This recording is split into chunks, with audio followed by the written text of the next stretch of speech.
மதிப்புக்கும் மரியாதைக்குமான தமிழக மக்களுக்கு புரட்சித் தலைவன் டிவியின் தீபாவளி நல்வாழ்த்துக்கள்.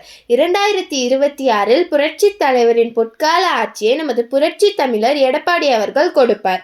புரட்சித் தலைவரின் இரத்தத்தின் இரத்தமான தொண்டர்கள் அனைவரும் ஒன்று கூடி நமது ஆட்சியை உருவாக்க பாடுபட வேண்டும். புரட்சி தமிழரின் ஆட்சியின் கீழ் இருண்ட தமிழகம் ஒளி வீசும்.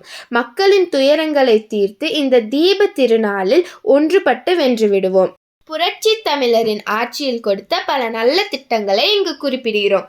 விவசாயிகளுக்கு நீர் மேலாண்மை திட்டம், ஏழை மக்கள் வயிறார உண்ண அம்மா உணவகத்தை கொண்டு வந்தார், பல குளங்களை தூர்வாரி கொடுத்தார், தன் முயற்சியால் அரசாங்க பள்ளியில் படிக்கும் மாணவர்களுக்கு 7.5 இடஒதுக்கீடு செய்தார், அரசு பள்ளி மாணவர்களின் டாக்டர் கனவை நிறைவேற்றி கொடுத்தார்.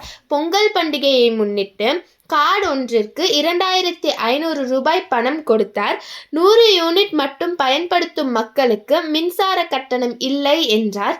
12th படித்த மாணவர்களுக்கு தாலிக்கு தங்கம் 50,000 ரூபாய் பணம் கொடுத்தார்.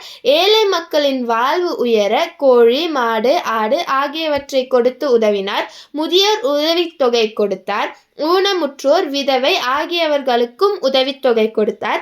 10வது படித்த மாணவர்களுக்கு மடிக்கணினி கொடுத்தார். அரசு பள்ளி மாணவர்களுக்கு சைக்கிள், சீருடை, புத்தகப்பை போன்றவற்றை கொடுத்தார். விலைவாசி கம்மியாக இருந்தது.